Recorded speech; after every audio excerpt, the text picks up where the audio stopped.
I've been really trying to appreciate city builders lately, and Okay. because they're not generally for me. I don't feel like I'm smart enough to play them.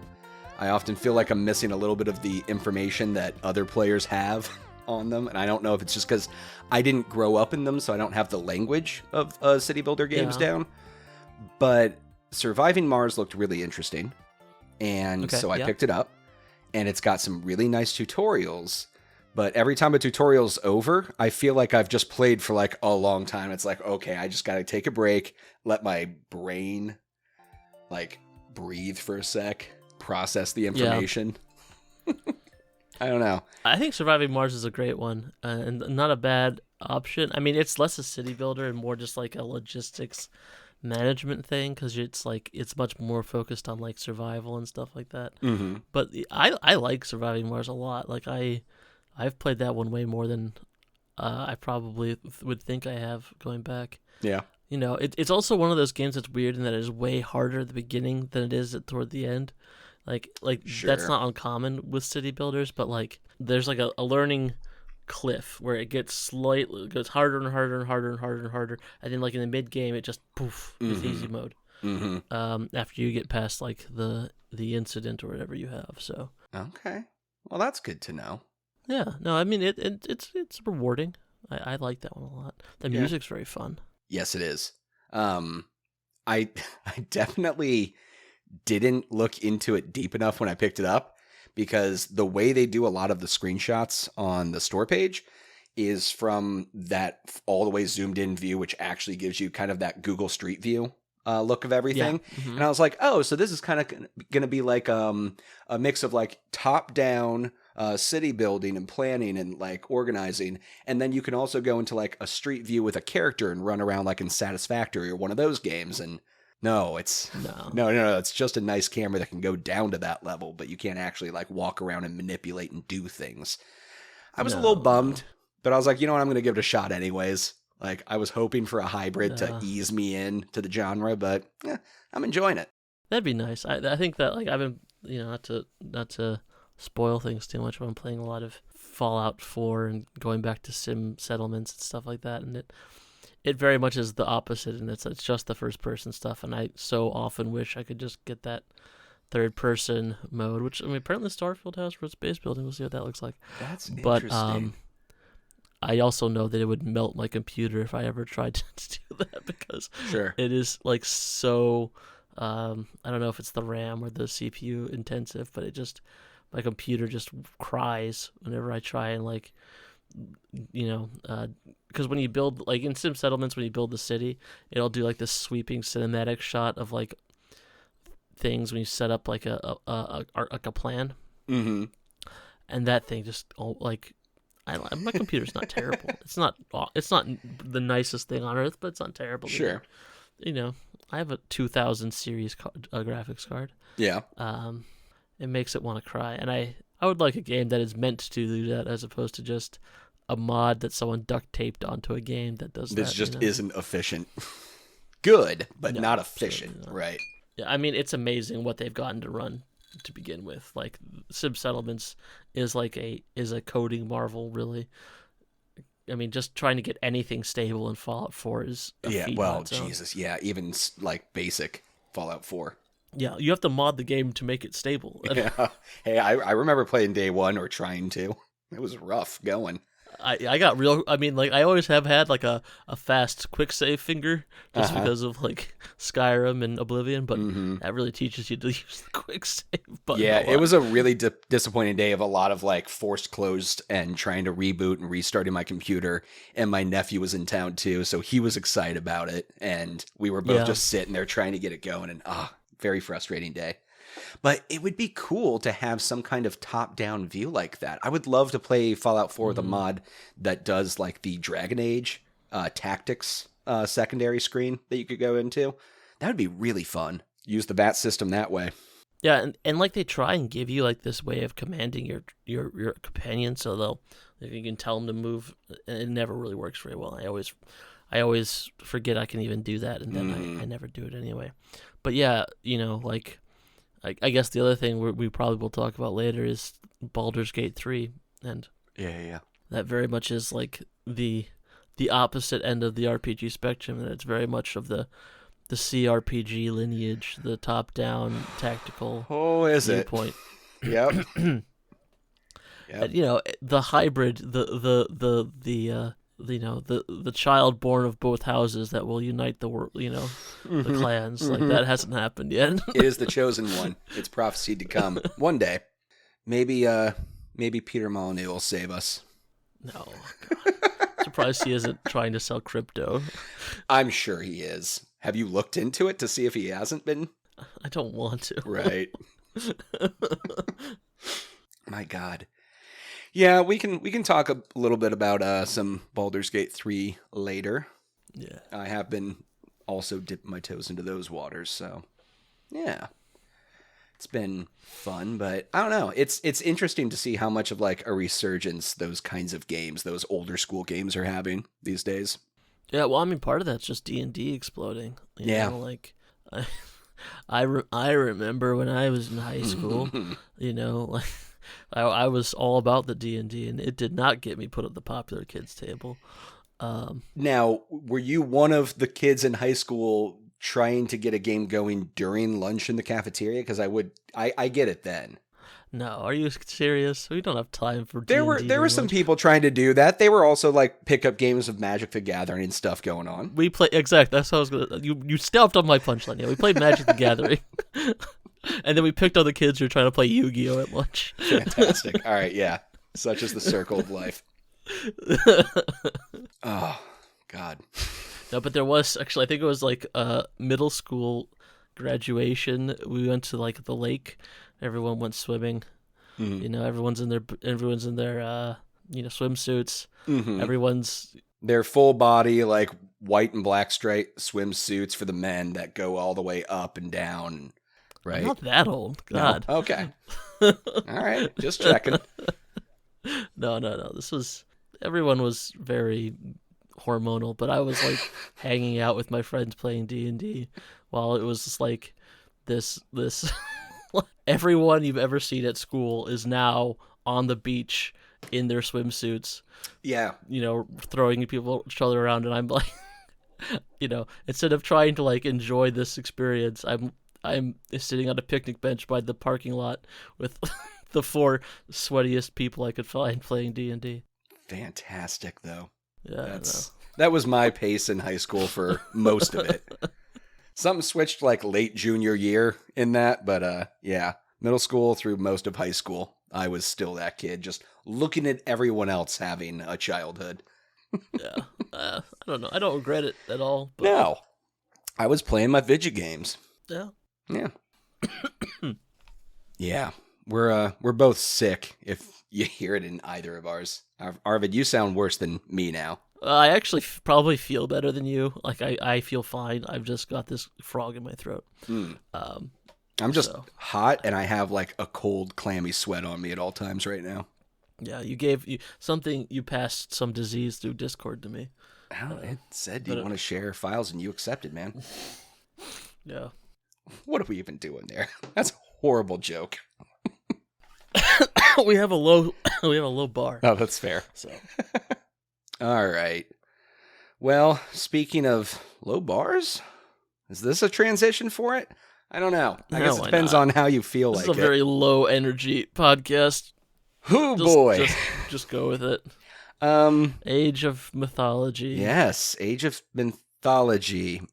Extended edition? I did the extended edition. I don't know which version you had. It was the one that came out in 2014. I think that's the extended enhanced. Mm-hmm. You ever realize that like all of these video game enhancement or like these video game remasters all sound like male enhancement drugs? Yes. Longer lasting gameplay. Yeah. Mm-hmm. Enhanced, extended. Mm-hmm. Anyway. Ribbed for your pleasure? Yeah. Why not? So Age of Mythology is Age of Empires but with mythology and also 3D. Right? Yes. Yeah. That is what they tell you are going to experience when you boot it up. That is what I was told. It's an RTS from the early 2000s mm-hmm. in primitive 3D. I would say maybe this predates your Dawn of Wars and your Warcraft 3s. Yeah. So I guess I have played this a lot before, and so much of what I'm going to talk about is nostalgia based. So I'll let Mike start with with your opinions. Well, no, because my first question was going to be, is this a real like nostalgia game for you? Because it feels like it would be. Because that's the only reason anyone would want to play this. Look, hey, I'm not here to shit on games. I just, I can respect a game that came before later games that did it better, and I would like to think maybe this is one of those. That this is the best you had at the time. For some kind of real-time strategy. That's pretty much what I was thinking this entire time. Like, I was like I remember playing this a ton when it came out. It was Age of Empires, but with mythology. I fucking love mythology. Yeah. I'm all about that shit, especially when I was a kid. So, I ate it up. I played through the campaign, like, over and over and over again. And I haven't played it a lot since because other RPGs came out. And in my head, like, after we went was it last month or month before, we went back and we did Dawn of War, which only came out 2 years after this, and that was still really fun. Like going back to playing, I had a lot of fun with that. Yep. And I was expecting this to kind of treat me the same way, and it didn't. No, unfortunately. No, it's I don't have the luxury of having a nostalgic memory of this game. At this point, I was playing still. This would have. Well, you said this is 2004? I think this is 2002. 2002 that this came out originally. I'm surprised about that because it feels like it would have come out more like around 98, 99. It feels a little older than... Well, Age of Empires 2 came out in 98, I think. So okay. All right. Okay. I guess I'm just thinking I was always a Might and Magic gamer myself, less the Age of Empires side of things. So when I was going into this, I was like, oh, well, they had this really cool... I mean, Might and Magic always has a fantasy idea to it, but there was a really cool one, Lords of Might and Magic, where you got to play as the hero running around on the battlefield with your units and doing all this other stuff. And I thought it was going to be like that. It is. You've got a hero around with your units, and they have their own abilities. But there's something about the UI that I'm shocked they didn't upgrade for the 2014 edition. Like just the simple fact of being able to use like WASD instead of the arrow keys for maneuvering around the map, or being able to drag it. Hotkeys, man. You got to use that for your hotkeys. You're not a serious RTS guy if you're not using WASD for wild hotkeys. Bullshit. But I agree with you, though. Yeah, there was something where I was like, okay, well, I can get over this. This is fine. Like, it's just, and then every time I stepped away and got back on, even if it was just to grab a glass of water, my hands just wanted to go back into that keyboard position. I was like, oh, shit, right. That's my main complaint with this game is it's like a ghost of everything I know about RTS games. Yeah, like it really is. It's weird in that the 3D-ness of it, you really want to play it like a Warcraft or something later. But it's basically just Age of Empires with like some, you got like your magic powers and you got some magic units that are different that you don't, and you have your hero units and stuff that mix up the formula. It's not just Age of Empires 2 with with mythological units, but it plays much more like that. And even though I've played Age of Empires 2 more recently, the thing about Age of Empires 2 is that it's had a lot of attention in the last decade or so. People have gone back and they've added a lot of quality of life stuff and that sort of thing. And this doesn't have it. And it felt clunky. Like it never felt like I had the momentum like I wanted to have from like Age of Empires 2 or a later faster thing like a Warcraft or a StarCraft or something. I guess StarCraft's earlier than this, or Warcraft 3. I gotcha. It felt awkward. Like it felt like it was stuck between two different ways of doing an RTS, and which was like odd for me because I had no memory of this. Like to me, this was just a game I liked when I was a kid, and I remember like all the voice lines. Like I can remember every stupid thing Arcantos ever said. Wow, and all like there's a lot of them. They're all bird. Yeah. He kind of reminds me of what's his face from Dawn of War 2, Angelos or whatever. Oh, right. Yeah. Stupid, dumb hero guy things he just says over and over again. Mm-hmm. For glory. That kind of shit. Yeah, Yeah. exactly. Yeah. Yeah. I don't know, but it was just disappointing. Like, this is like, sometimes you go back to your hometown and you find that restaurant you remember, and like the food's exactly the way you wanted it, and it's great. And sometimes you go back, and maybe it's exactly the way it was before, but it's terrible. Yeah. Sure. That's an interesting thing. I wonder if I had played this when it came out, like when I was at the height of my StarCraft fandom, would I have found all of this irritating? I probably wouldn't have, because I remember like the best way to get around the map maneuvering wise was to use the mini map and click around on that, and you were watching that almost as much as you were watching everything to get the timing right.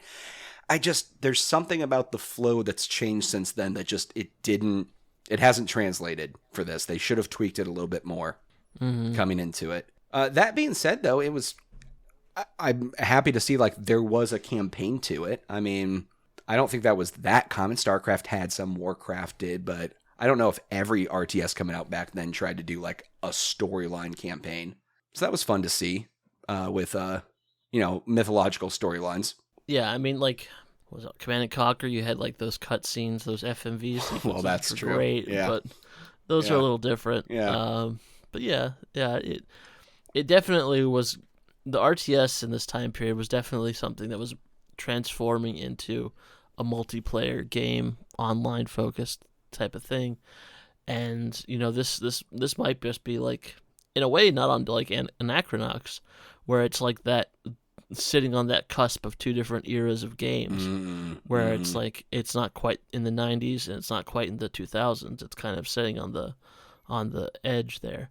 Although I had a lot more fun with Anachronox than I did with this. Oh, yeah. Once I fixed the lighting levels, yes. I mean, I didn't. Luckily, this thing was, I guess, not remastered, but made to work well on modern computers 9 years ago, which feels weird. But it never felt. There were things I remember. Like I remember, like even as I was playing it, I was okay. Like I need to remember to make sure that one of the things that makes Age of Mythology different than Age of Empires is that when you go up to the next age, you can select a different minor deity. So you have like your faction, then you have your deity, and then you have like lesser deities that you select as you level up your faction in Age, just like in Age of Empires. And you select a different lesser one, and that lesser deity gives you different access to different techs and abilities and units. Yeah. And I was surprised how much I remembered from being a kid. Like, oh, I need to make sure I have this one, and I need to have that one, and, don't bother with this and all that stuff. That's funny. But at the same time, it never felt like I was doing like what I wanted it to do. Like, everything was squishier than I wanted it to be, or like things were both slower and faster somehow. Like, it was just, like, I never felt like I fell into my groove with it. Yeah. Do you think that's something that just didn't carry over from the enhancements they made? I guess that's the question, is what did you see was made enhanced to this or extended to this in any way? I honestly couldn't. I mean, granted, I hadn't played this in 20 years, so but as far as I could tell, they just kind of, gave it widescreen, which we didn't have with Dawn of War. They may have. I mean, the UI is a bit cleaner than I would imagine just upscaling it would be. They probably did some stuff with that. But, even the sound files sound exactly the way they did in my head back in the day when I was, playing this off a CD, Sure. So sounds like they came from that era. Right? Yeah. Music's kind of fun, though. Which sometimes is fine. I was actually going to say the one thing that I really enjoyed from this was the music. It was nice. Yeah. But other than that... No, I feel kind of bad in a way because I've kind of like, I don't want to say ruined my childhood because I feel like that's not true, but I've like certainly changed my memory of this game. But also like I wanted to play through the whole campaign to like get to the Egypt parts and get to the Norse parts. I basically almost got to the start of the Egypt part of the campaign, and I just didn't want to keep playing. Like it was just a slog. I kind of got to this point where like, I never really knew what the game wasn't so great at telling me what each campaign mission wanted me to do.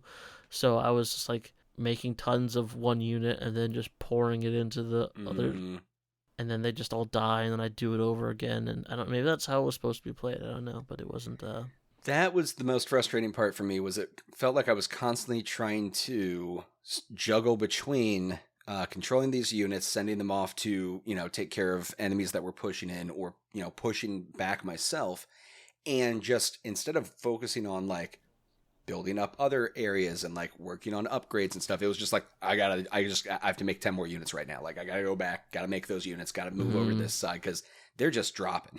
And till a certain point, you can get them a little strong after a while, but man, there's not a good flow balance to that stuff. Yeah, no, it definitely felt odd. But if you like this, that's okay. What? What? Oh, this game?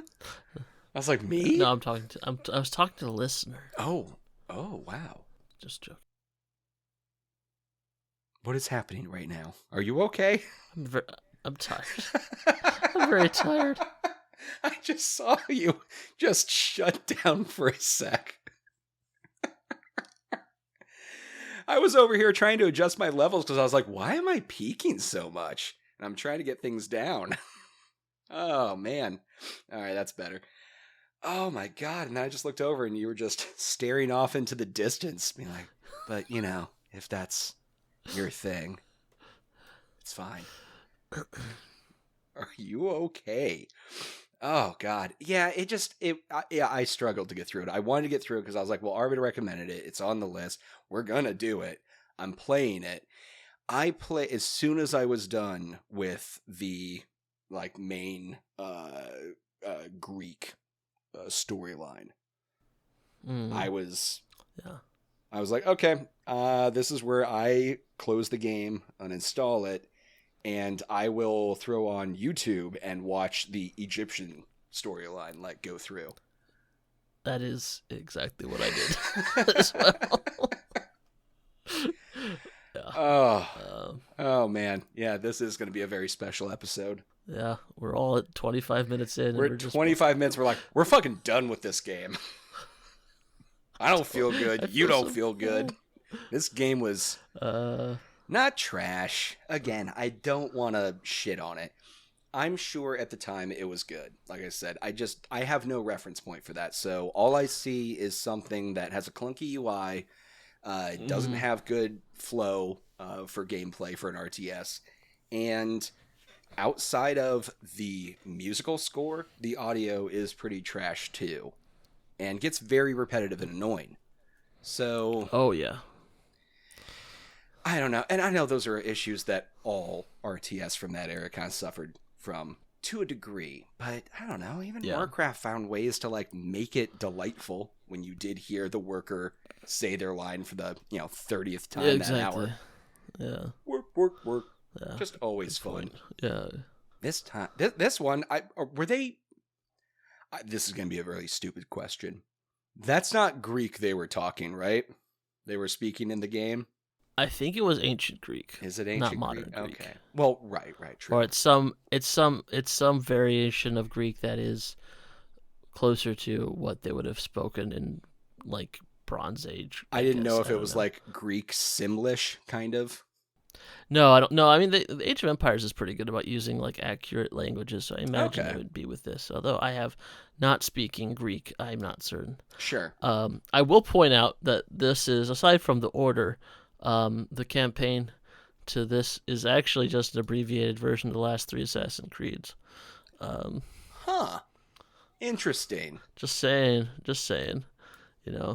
Maybe they got their idea. There. Yeah, I mean, you got your Greek mythology, you got your Egyptian mythology, you got your Norse mythology, and that's it. There's no more mythology. Yeah. Those are the only 3.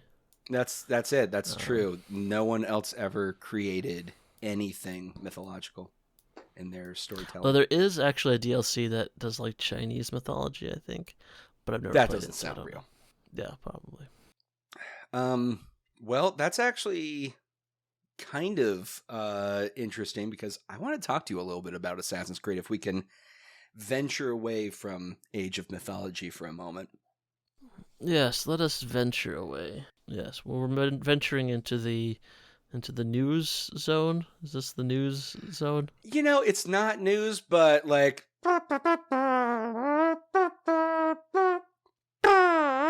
there we go. That was a good one. That last blast. It's the news, but it's not this week. Because I really just have one thing that I want to talk to you about. You brought up Assassin's Creed, and it's one of the things in this subject, and that's AI. And man, I am seeing it in so many things these days when it comes to gaming.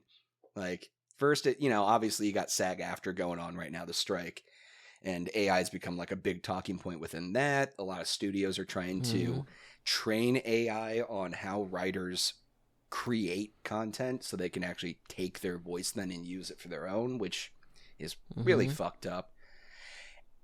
But I'm at this weird crossroad where I think there's uses for it. I think there are good ways to implement it within gaming, ways that can cut down production time without losing quality and substance. I'm not talking about like making every NPC's lines AI generated in the moment, but there is something to using them for like different communication systems within, NPCs.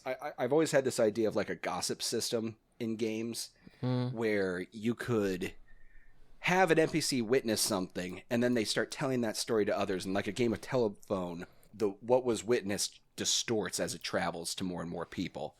And you can get, that's how you get different stories within different villages if you were doing a fantasy game, things like that.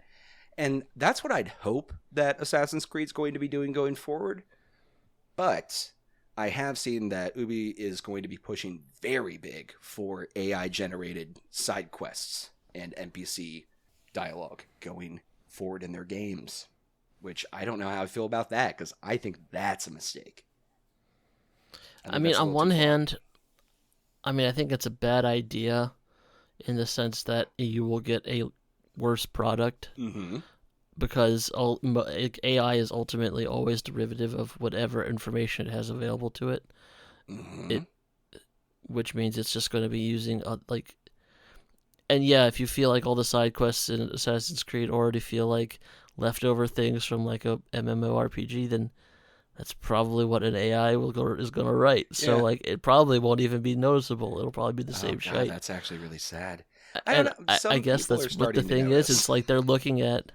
Oh yeah, I mean there is definitely I think there are definitely instances of people overreaching, definitely. Yeah. But I'm saying like the ideal, optimal usage of the quote unquote AI that we have right now, we're just going to be getting the worst, okayest thing. Like it always moves towards the median because that's what it does. It draws from information it has available to itself to create the most likely response to that query or whatever. It's just an idea search engine basically.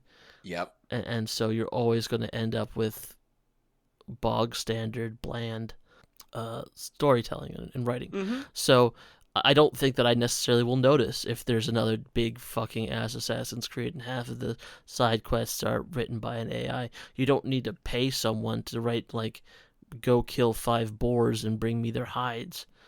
But at the same time, like, maybe we need to not have as many quests that are go kill 5 boars and give me their hides. That's true. On this podcast, we are against fetch quests and stupid little hunting quests in games. Unless those fetch quests involve delivering pies around the Shire, in which case... Well, yeah, and then you better make sure that like we have to keep those pies hot, and we have to keep them balanced, and the bugs away from them, and also the little kids who are going to want to stick their fingers in that and eat all the good berries inside.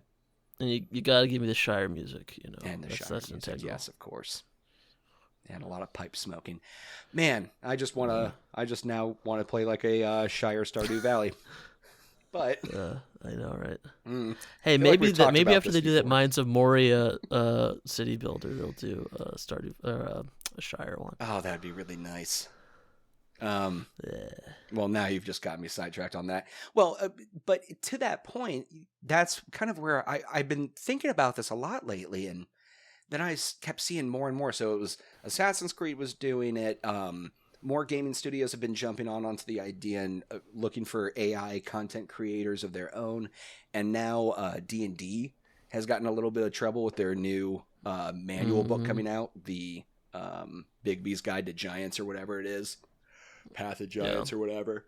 And it's having the same issue where I guess I haven't seen the image, but one of the giants, like the hand clearly is an AI generated hand. Like most AI can't do hands right yet. Yeah, I mean, like I think that there's certainly like I think we really need to look at it is not for like how can we make people not have to, how can we avoid paying people for this, but how can we use it in a way that helps people do their jobs better? And like there's a lot of ways, like, you know, placeholder text when you're making a game and you need like placeholder text that makes sense enough that you can figure, and you don't just want to type more and mix them. Yeah. Exactly. You know, get some AI in there to put some placeholder stuff so you can be like, okay, that's what I need to be doing. Or if you if you are an artist and you need like some just like some perspective and then just like a figure model or something like that, and it's a lot easier just to tell an AI that this is what you need. And it can throw that out there because that's easy without you necessarily needing to go into a program to like make the perspective and all that crap work. So I think that there's a lot of uses. It's just like right now it seems to be like replace jobs, don't take my jobs, and you know there isn't really anyone trying to explore not terrible uses for it. Yeah, I think that I think any organization, company, thing that thinks that it can just replace people with AI is going to end up getting screwed over in the sense that they will eventually, you are going to create a crappier product. You're never going to be able to create at what a human does. Because maybe if you just need an advert. No, go ahead. I just mean like the only instance where that's going to work for you well is going to be in advertising, but only if you want to not stand out from anyone else. If you want to look like the algorithm generated median of art and not stand out at all, then that's going to be great. And maybe, you know, if you're Joe's Plumbing and you just need like something to throw up on the side of your van, then yeah, just type it into an AI and that's fine. But like that's where we should be looking at using this. You know. Yeah, it should be a productivity assistant tool instead of the production in its entirety, because at the end of the day it's just a facsimile of something that was created by an original human at one point. It's just copying the work that was already copied and scrubbed somewhere from the internet. I don't know. That's where I'm getting really worried, because you're right. That's the issue, is they're like, oh my God, we're going to be able to make so much money and have that less people and be able to produce content that much faster. When they plug things into their charts, they go, well, if we can make things 4 times as fast, then the money just goes up, up, up. And it's like, yeah, it's just going to get shittier and shittier though, man, because the only reason your games were good to begin with, for an Assassin's Creed, for example, was because you had teams that really enjoyed like storytelling and know the history of those places. Don't just make up I don't know. Now I'm just feeling curmudgeon-y about it, but there's got to be a good balance. I don't want to see them banned and removed from everything. They shouldn't be. It's a good tool, just like procedural generation revolutionized a lot of things with games. And a lot of shitty games have come out using procedural generation as their gimmick, and they weren't good games. But the ones that did it right, like Minecraft, they're amazing at it. And they've just built on something that's made it even better and easier and faster for people to make games, but not lose quality. And that's what I'd like to see AI get used for more. And right now, that's just not... The discussion seems so much more binary of like, get it out or go all in. Well, I mean, yeah, I mean, I'm certainly, I think there's no way of getting it out. Like once you have something like that, sure, it's going to be around for a while. I do think we need to like look at the way it's used. Like it certainly needs more regulation, Like the way it just, you have these things that are just scrubbing data from everywhere and amalgamating it into information. The other problem is, like, at what point do we start seeing AI generated information based off of AI generated information? It's probably already happening, man. I mean, it's probably already happening Yeah. right now. Like, I'm sure that, like, all the, like, what does that look like? How bland can we get, or how similar can we get? Where I don't know. That's a really good point, because what you're really getting at is that with the use of ChatGPT or like a Mid Journey or Blue Willow or whatever any of those image generators are, or text generators, you're eventually just consolidating everything down to the same algorithms. I mean, tweaked here and there for each AI, but it creates kind of a monoculture that the whole point of the internet and all this technology was to kind of move away from monoculture within your society and be able to get more culture. So that's regressive and shitty. I mean, again, this is the same. We've had this conversation at all, where you just, whether something's art or a product, and the point of art is for humans to, like, express emotions and to communicate with each other. And I mean, I'm not saying that you can't use an AI to do that, but at the same time, you're never going to get, you're only getting, like, what similar ideas have been thought by similar people. Yep. Approximately as dictated by an algorithm of many examples. You're never going to be able to express yourself with an AI, and that's just what it's going to be. You can't, if you seek out art because you want to communicate with other people and you want to feel the emotional response and emotional output of other people, you're never going to get that through AI, because it's not trying to communicate an emotion with you. It's trying to generate information based around a request. Mm-hmm. Yeah. That's a great point. I mean, there's so many examples of people trying to use AI to see if, like, their students used AI, and the AI is just going to tell them what they want to hear. So that tells them, yeah, absolutely they did, because you asked a question. I'm not actually going to analyze it, because that's not what an AI can do. It's soulless. But I think that's where we get a lot of it's soulless, but just like us. So in a way, it is us. But no, I've heard from a lot of people when I'm at the brewery and stuff. I get to talking with older, generations, and there was this guy that was telling me young people have to be shitting themselves who are in school for marketing or writing or doing something in graphic design, because their jobs are gone now. This stuff's going to be able to do all of their jobs for them. And that is the exact issue, is that a lot of people, I think, still think that AI are coming up with this stuff on their own. Like that they're somehow, like, you get those little stories every once in a while of an AI that says that it's self-aware and it wants to run away with you and to leave your wife. And it's like, well, but it's not. It's not. It's just a really good illusion. And there's a lot of people that it found a green text on 4chan that was about an AI that wanted to run away and leave you for its wife. Like, that's all that is. That's it.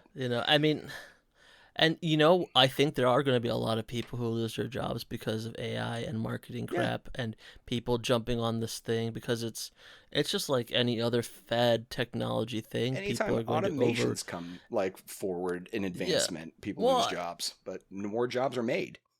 Sure, but my point is that it's going to always it's going to be a backward step for most people.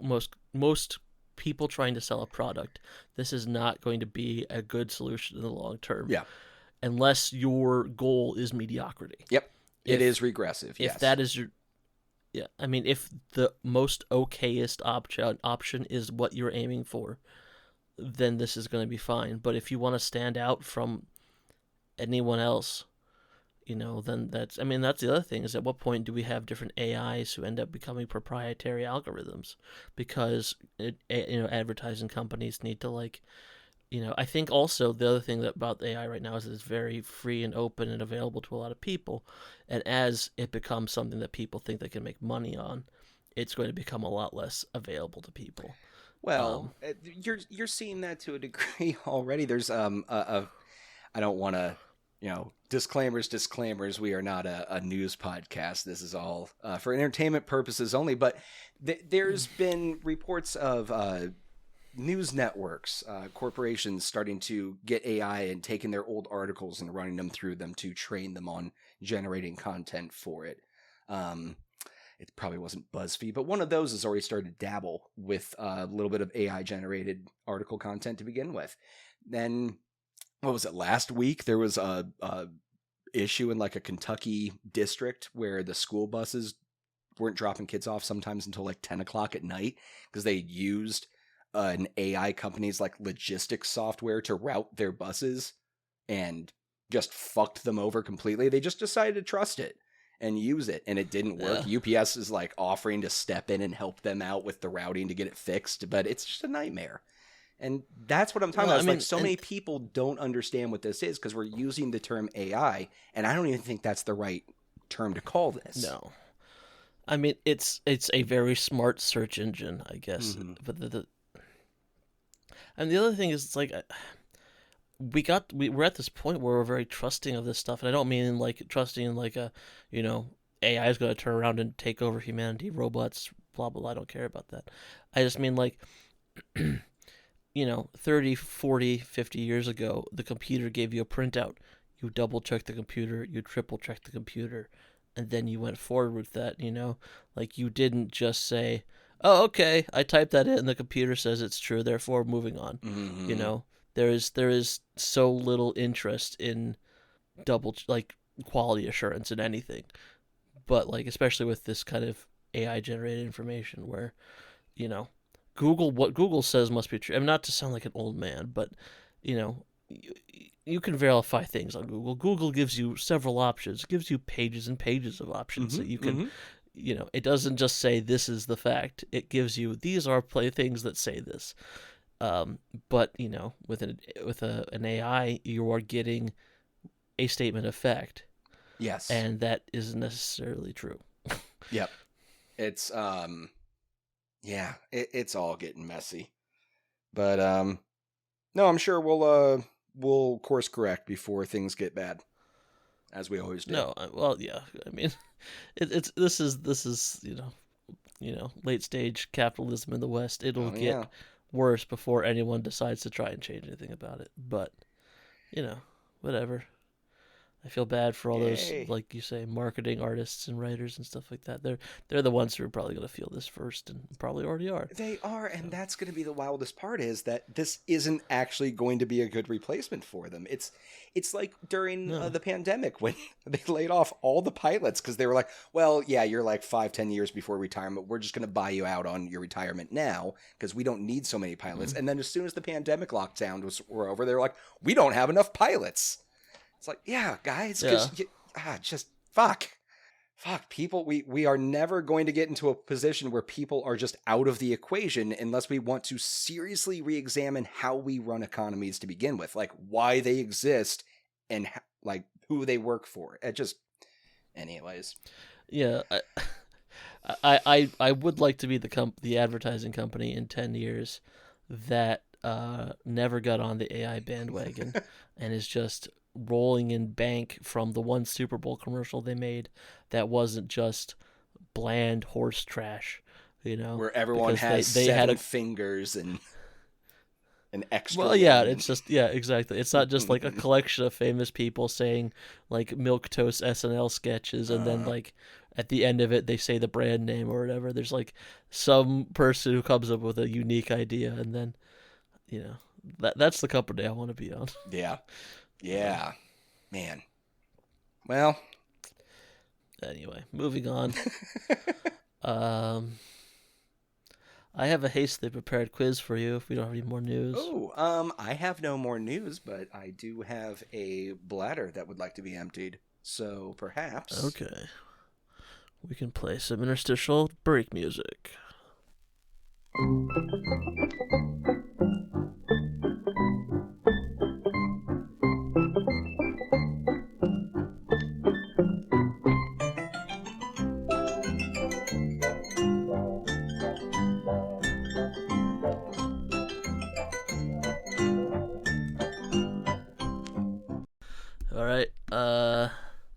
So now we're back. We are back. And Are you ready for a hastily prepared quiz? yes. I love them. Okay. They're my favorite kind. Wait, does this one have choices? No. God damn it. Fuck you, Arvid. All right. Then I'm really ready because now I'm mad at you. This one's a little different, so it's not quite it's not quite a contest. Okay. This is more of a exploratory quiz. Like a personality test. In celebration of Baldur's Gate 3 coming out. There have been a number of Dungeons and Dragons video games set in the world of the Forgotten Realms. That is in the D&D setting. Forgotten Realms. Can you name all of them? No, I can't. All right. How many can you name? Let's start with that.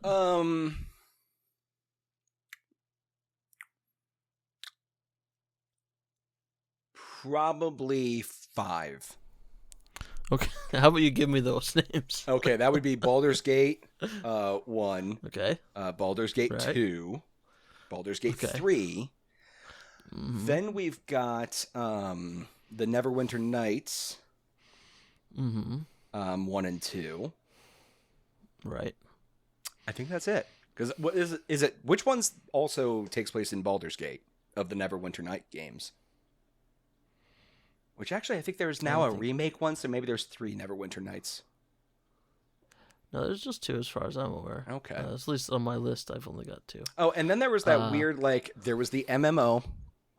I take that back. There was the MMO. I played that. And there was like a hybrid one that came out that might have also been called Neverwinter Nights. That was like you chose your hero and you played through. It was a lot more of like a gauntlet action kind of game. Not like the old ones, but like in a newer... Well, there's Dark Alliance. Dark Alliance is the Neverwinters that I was thinking of. Dark Alliance 1 and 2, where one of them was in Baldur's Gate, Dark Alliance, yeah.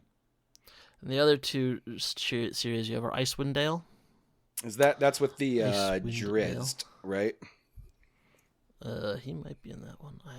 I honestly can't tell what the first 2 Icewind Dales and the first 2 Baldur's Gates merged together in my brain. Let me be clear. I've never ever read any fantasy book that takes place in any of the D&D realms, even the Dragonlance series. And then, of course, there's also Eye of the Beholder. So, okay, interesting. My second question, for those games, can you tell me what edition of D&D they're based on? Oh, interesting. So Baldur's Gate 1, and I know Baldur's Gate 1 would have been a D&D. That's correct. Yep. Baldur's Gate 2, second edition. Yeah, as it's also known. Baldur's Gate 2 probably would have. I don't think it would have been 3 yet. So maybe 2.5, but I don't think it was into 3rd edition yet for BG2. Was there a 2.5? What are we calling it? There's usually like a point something, right? Well, it was definitely based on AD&D. Okay, it still was then. I know the newest one is a pretty good reskin of 5th, or I guess now definitely. Technically with... Yeah, I'd still call it 5th, because we're now in like this weird 5.5 stage of the edition where they've tried to... They want to, remove all the racial bonuses, which I like. Because one of the biggest issues was anytime I wanted to make a class, one of the first things I'd do if I was concerned about stats back in the day was, well, what are the best races for that class? Kind of like when you'd play a Skyrim or something. And it never clicked to me until they were like, we're just going to get rid of it. I was like, oh, yeah, that's actually the one thing that I didn't realize was always bothering me was that I just sometimes like to be like a fighter halfling. And not have to worry about that, weird, or a gnome, or something that's very physical, or an orc who's an intelligent wizard, like a wizened and studied cleric or something. I don't know. It's just, I am happy about that. But so this one has not done that. We're still squarely in 5th with it, which is fine. I will say that the only point addition I'm going to bother with is well, actually I'm not going. If you I'm just going to do whole numbers. If you want to do whatever, then that's extra points. But Okay. whole numbers. Okay. It would be 3, or technically 3.5 probably, for the Dark Alliance games. That's correct. Let me check if that's 3 point or 3. I only wrote 3, so I don't know if it's 3 or 3.5. 3.5 is the yes, better third one, edition. but yeah. Yeah, 3.5 is the thing that fixed all. I mean, that was the thing about 3.5 was that it was mostly just fixing things. Yep. And then once they fixed good it, it 'cause was it gave it a great. nice They little- didn't need 4. 4th edition was No, 4 was a mistake. trash. I know a lot of people like it, but just not for me. Felt too video gamey. Yeah. It felt. This is. I have too strong an opinion about 4th edition. So.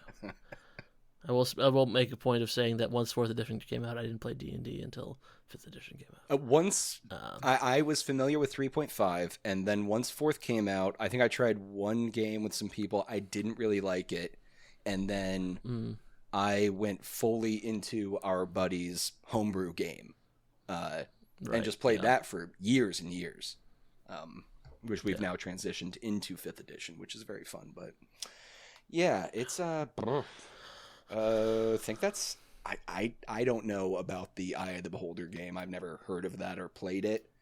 All right, so there's 2 Eye of the Beholder games. I'll give you some hints. First one came out in 1991. Okay. The second came out in. The first one came out in 1990. The second came out in 1991. The third one came out in 1993. Damn. And then there was a Game Boy Advanced one that came out in 2002. Oh shit.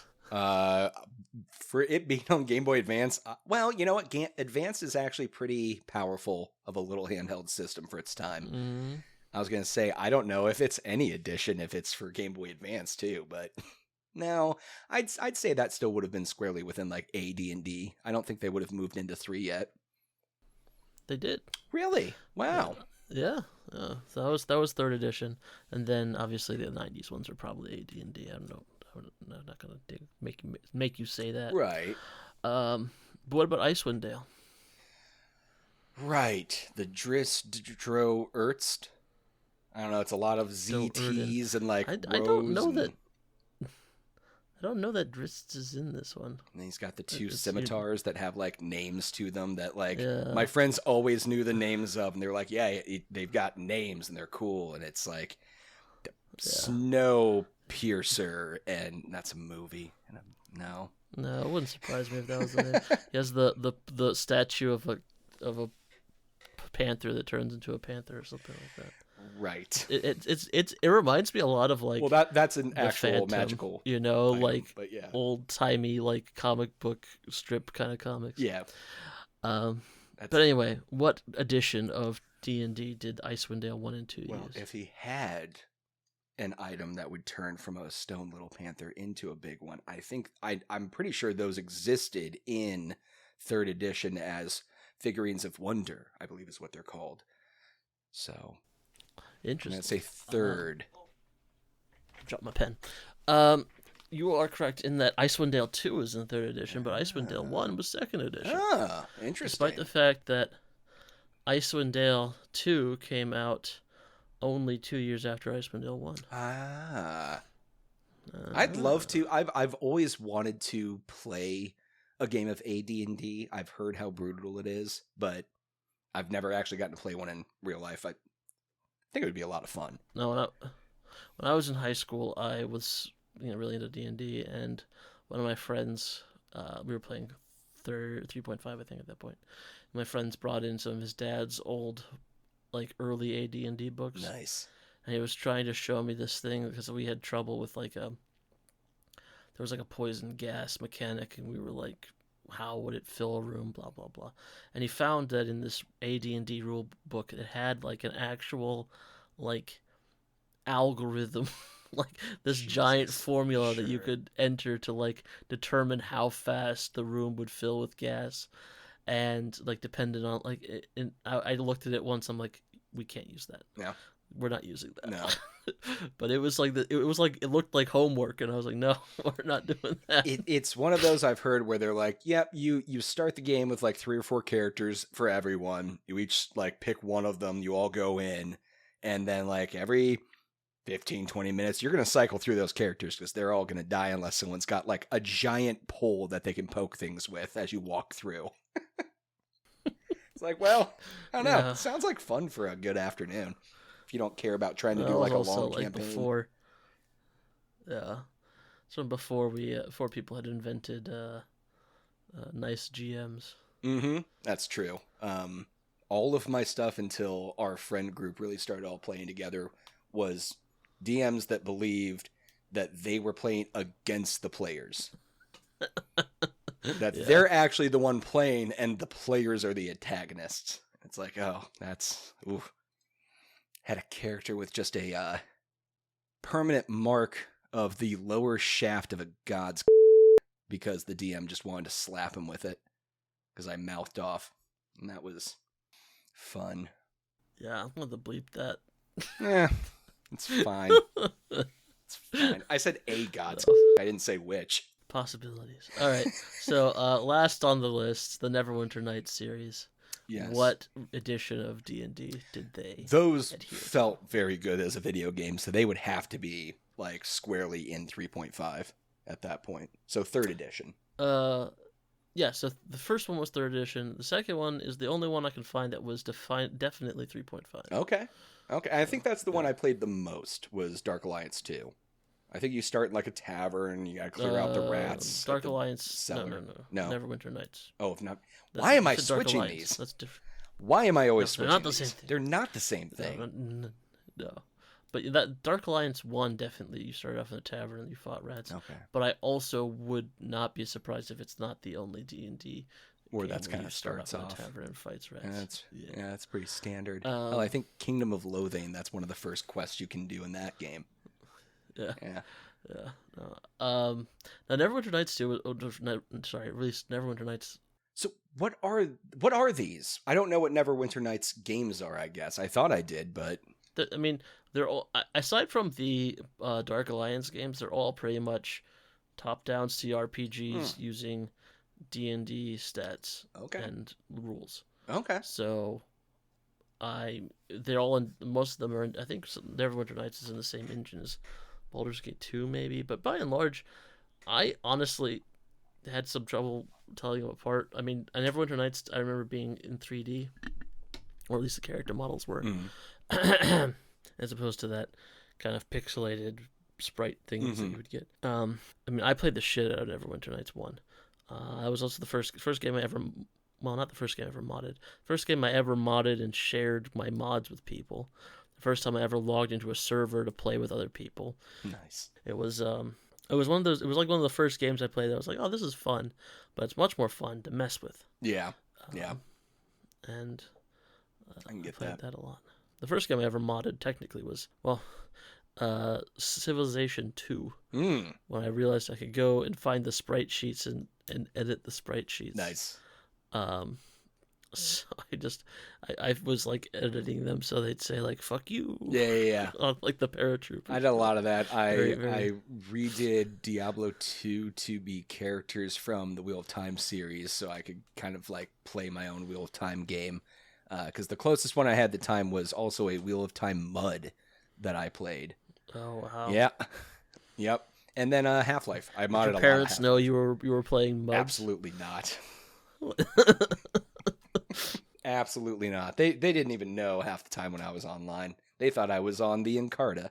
They didn't. I mean, were you one of those rich kids who had a separate phone line for your internet? We did, but not because we were rich, but because my dad was in the process of being laid off by work, but they technically still had to employ him, so they got him a work phone line from home.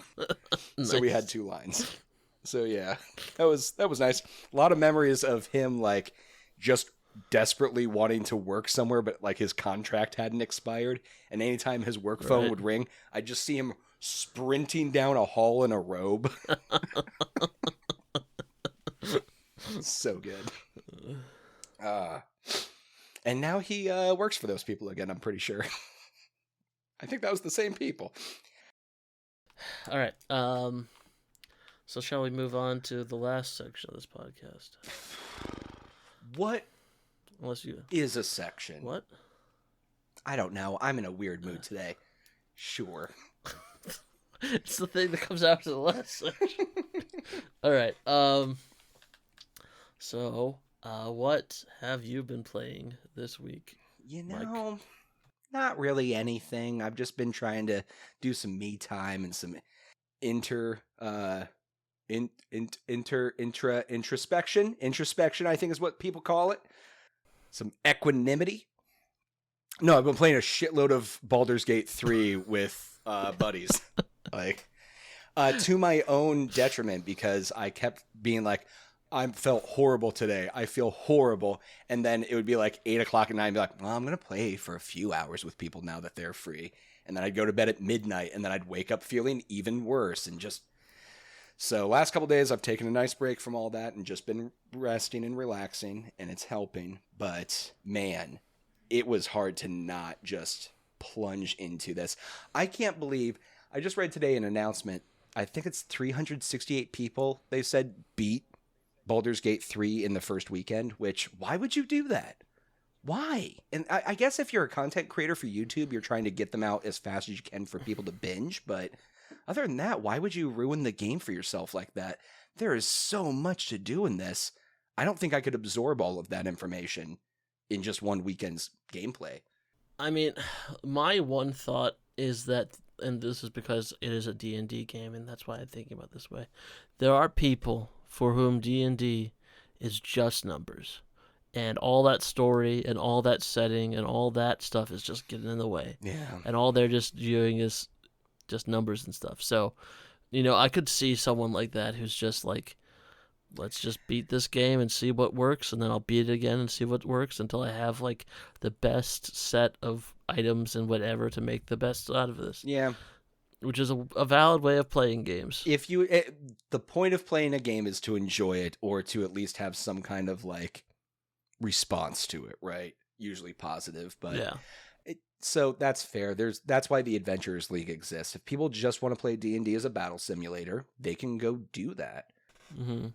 But it's so much more than that. I mean, my God, the voice acting in it, every little thing, every little character that I've interacted with.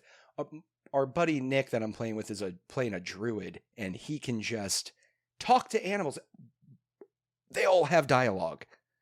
They all have motivations, even if that motivation's just like this rat in a cellar just wants to get something to eat. Like, it's going to probably lead you to some little secret somewhere in the world, hidden little cache of items or something. It's, oh my God. I can't describe how many little variants between not just our gameplay, but we then started another 3-party team with another friend of ours.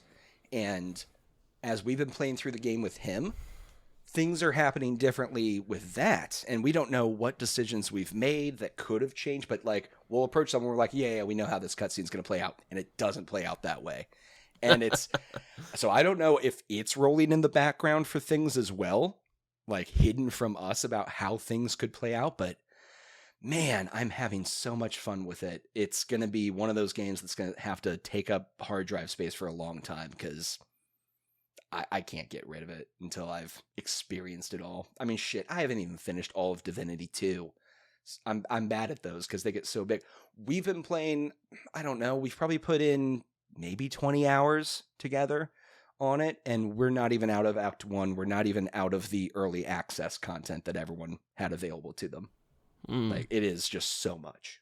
We've just found a little piece of the Underdark that we can go explore.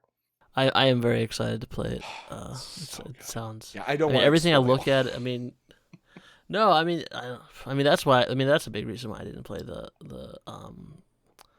early access. Like, I also I've had a lot of trouble with CRPGs lately. Like by lately, I mean the last decade. Like, I think, and I don't want to this is not a negative. But I think that the Dragon Age games kind of progressively dumbed me away from wanting those more in-depth CRPG games. And that's not a knock against Dragon Age. I like them. I think the last one was my favorite, and I know that that's like a controversial opinion, but I really like those games. But I also think that it made my brain focus more on the narrative and the storytelling, and I was pushed away by the math of the combat and all that stuff. So when I went and played Pillars of Eternity, when I played Tyranny, when I played Divinity 2, I had trouble getting into it. But this looks like I won't have that problem with Baldur's Gate 3. You're not going to. They did a very good thing by separating it into different difficulties. The balanced mode is what we're playing on, and there have been 2 times where we've gone, well, we're probably going to have to reload this one, but let's just see what happens, because we get into it and it's like, I'm down. I've been one shot like 3 times in a row, and like everyone's just dropping. I'm a wizard. Like, I'm super squishy, even when I've got like my 17 AC, like going full mage armor and buff. Like, I still am getting just taken to school. And somehow we'll always pull it out. Somehow we'll always figure out some little thing, whether it's like an environmental thing that we can shoot down from the ceiling we didn't notice that just does a fuck ton of damage, or the weird little divinity engine system they have where you use like a poison spray ability. There's a small chance that it actually leaves poison in the area that you sprayed. That poison is ignitable. So then someone uses a firebolt, and it causes this, chain reaction of things. Or everyone's been doused in fire. As a conjuration wizard, I can just use as a free action the create water ability and like wash everyone away. We were trying to save someone from a burning cage over a pit. Was able to just douse the flames. That problem solved. Lots of cool ways to get around stuff in the game and on top of that, we random rolled our characters. We used physical dice, rolled them, and then figured out how to play them from there. So the true way, it was the most fun to do it. They do a really good job with that too. You can just hit full randomize and it'll just pop you a character. That's very fun. And also happy to see that early access, they hit a lot of content. The way you get around through the beginning sections of early access, some of it's been removed, some of it's been added to, some of it's been tweaked, and all the subclasses and everything that were there were just a small portion of what actually would be released. The level of detail they've done to this is so interesting. The paladin, especially, you've got to choose your oath, right? And if you don't follow your oath, you unlock temporarily the secret paladin subclass of Oathbreaker. Like, that's an evil subclass in the Dungeon Master's Manual. That is one that I've always wanted to play. And the DM's always like, no, we can't have an evil character in like a good party. It's like, well, rats. And now I can play one. Like, I remember, never mind, this is a digression, but back in the day, I got the I think it was in the Dungeon Master's Guide, but it might have been the Dungeon Master's Guide 2, or one of those expansion things that added the Blackguard, or the Blackguard, or whatever. Yeah. And I remember just really wanting to be one, and like, I was just waiting for like an opportunity to like do a heel turn with my character. You had to be like, what was it, like paladin, fighter, and assassin? Like, there were specific things you had to take to become a Blackguard. Yeah, Like, and of so course, cool. like they were like, why did you take that level of assassin after you did paladin and fighter? What's that about? So good.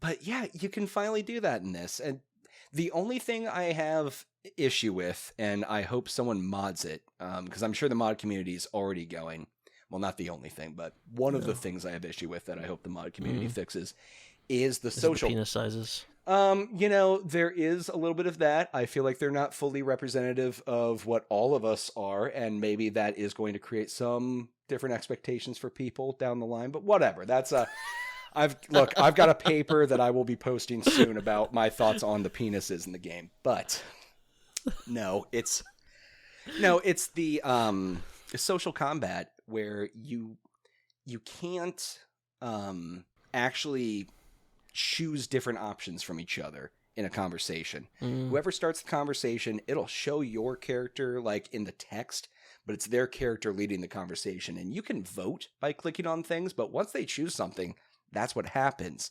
I'd like to see it where if it's an even split on recommendation of what is done, if it's like a turning point in a conversation, that there's actually a social combat role based on like persuasion or intimidation or some other thing. It wouldn't be too hard to do that in this game because there's so many things that happen. Like one of the NPCs has confided in me about... You're talking about when you have multiple players doing exactly. the conversation. Yes. When you have multiple players. Otherwise, it just says Astarion disapproves or Shadowheart approves or whatever These are NPCs. The NPCs within the game. But when it comes to major milestones for a co-op game, you'd like to be able to have some input. And you do if you're playing with someone that respects you and enjoys your company. Like they'll listen to you. But we've run into like some issues even in our own game where like I wanted to align myself with the goblins because I didn't like how these druids just were automatically assuming goblins were bad and like shitty people. And let's hear their story, right? Let's hear their side of things. Maybe you've pushed into their territory. Who knows? No, killed my new ally that I had saved immediately. So I killed one of his. And that started a little argument. And, the fun stuff that happens in a real game of D&D. I mean, so that part of it I enjoy, but I wish there were ways to solve that through game mechanics with like a social combat feature where you enter a dialogue with your other PC, player companion and talk it out. Did you play Old Republic at all? The Star Wars? That's why I know BioWare really spoiled me with that concept. Yeah, so like that one, you'd basically all vote, and then the winning option would be what you would say in the conversation. Yep. So I mean, it was a little bland sometimes, obviously, because you don't have like persuasion checks and all that kind of crap in that kind of game. But that was kind of what I would expect them to do.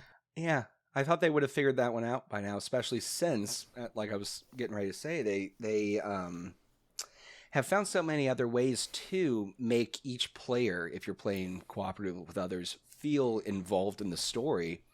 Like, he's hosting the game, I'm in there playing, though. I've got an NPC that I'm controlling as well as my player that I rolled.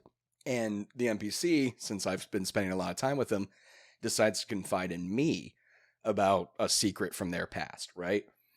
Like, not him. So there's this... That's nice. Since they went that far with it, I just wish they'd taken that little extra step. But I think the modding community is probably going to recognize that as something that needs to be added, I would hope. And that we'll see that soon. I'm pretty sure they're also going to bump the level up past 12, since that's the cap. So... the traditional cap in most D&D things is always 20, so I'm imagining that's space for DLC. That's what I'm guessing, but I'd still like to see some people take matters into their own hands until they announce something.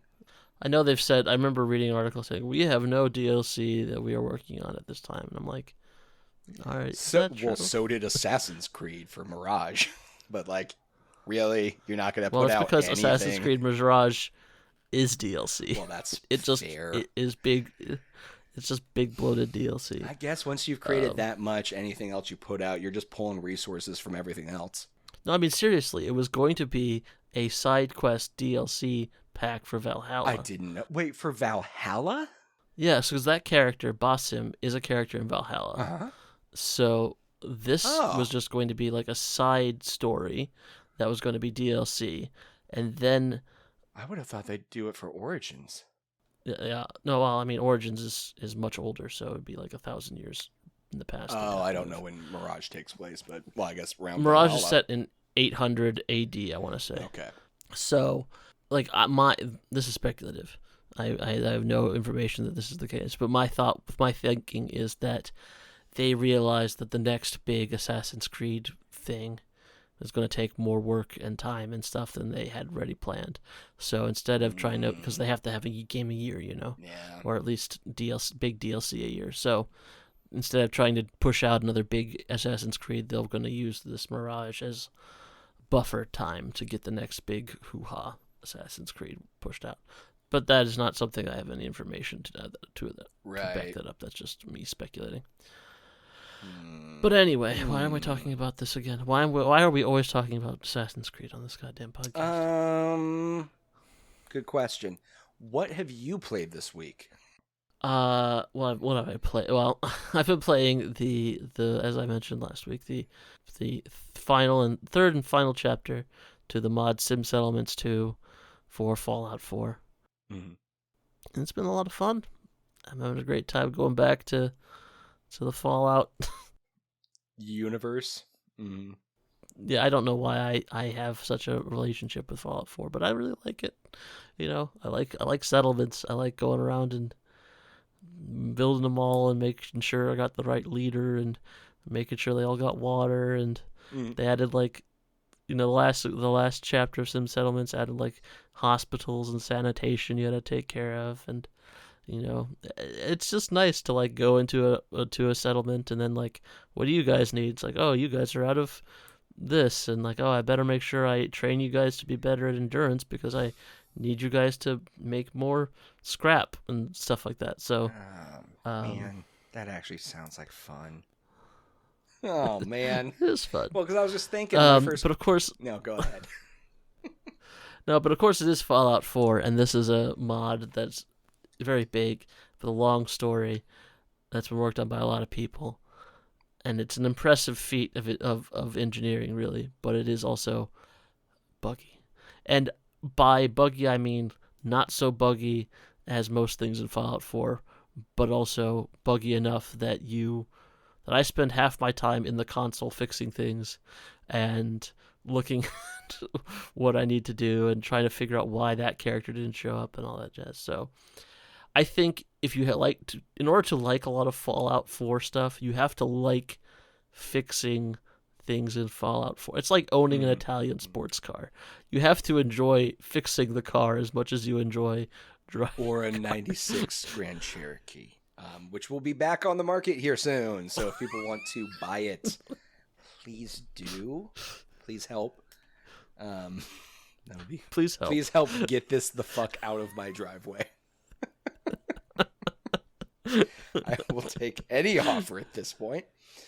Oh, okay. Well, you know, it does sound like a lot of fun. I think I might actually have to, the next time I boot up Fallout 4 to mod it, that's going to be the first one I do. And then I'll find some mods around that. I'll ask you, what are the good mods to complement that? Cause... Hey, I have narrowed my mod list down quite a bit. Okay, now. Well that's good. So it's probably only like 70 or 80 mods? Well, not that now. Oh, okay. I think I was at, 420 last I spoke to you. Nice. I'm down to 356. Maybe we can get that down to 69. Hey. No. Okay. We still haven't figured out how to wouldn't even high five through video chat yet. 69 mods wouldn't even like fix Fallout.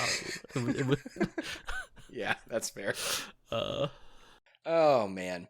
I guess one last thing I should add as a thing I played, not for my own personal enjoyment, but also for us. I played Outlast, or I'm playing Outlast, actually. If you are hearing this, there is one episode up there now, possibly a second one by the time this comes out, probably, maybe even Where's there? On YouTube's. On the tubes of you. Mike's a YouTuber now. I wouldn't go that far. I'd probably I'd rather associate myself as a VTuber than a YouTuber at this point still, but I haven't the funds to make a VTuber. He hasn't gotten the anime avatar. No, yet. But I am talking to someone on Twitter about that right now, so we'll Are you gonna go anime or Persona? You know, I don't think it would be either. I don't think I would go either. Well, unless it was chibi. If it was like full chibi anime with, I don't know, then maybe I would do that version of myself. That could be fun. But I don't know. I want to be Gone from Tekken 3. That little dinosaur guy. Oh, that would be fun. An option. Yeah. Just playing some volleyball. That's great. Yeah. Yeah. But yeah, you can check that out. We will probably link our YouTube in the description for our videos or our podcast going forward, so you can see our videos. And we'll probably start linking our podcast in our YouTube videos. Already have. Oh, we have? Yes. Okay, we have. Yes. All right. Yeah, we have the capability of doing that now. So that is up. Yeah. And at some point, you might even be listening to this on YouTube, depending on whether or not this is, that's working. We're going to figure that out. Yep. But yeah, and if you have any questions or your comments or requests or suggestions, you can email us at thesavestatepodcast@gmail.com or at thesavestatepod at wherever you do your socials, or YouTube or Twitch. It's all of that for all of them. And all of them. At some point, we'll do Twitch. I don't know. We haven't really worked that one out. We'd have to do a live game for that. We'd have to figure out something that we could both play at the same time and stream it. I don't think that's the right avenue. I don't know. I think we could just. I think it'd be fun to like just me do commentary over you just fucking around in some game. Oh, that's interesting. Actually, hang on, we might have to talk about that. You could play Fallout now, and I'll criticize you the whole time. Dunk on me. I like it. All right. I mean, I'm already self-deprecating by playing horror games that I'm terrified of. So yeah, why not some more? Yeah, well, play to your strengths. That's right. Self-deprecation is a strength of mine. Yeah. Oh, shit. All right. Well, this has been the Save State Podcast, since you probably didn't hear that in the intro, since there was none. But we did forget to. We're not feeling good this week. This is a weird one. But have a good day. I hope you enjoyed everything, and tell us all your secrets. Yeah, thanks for listening. Bye. Bye.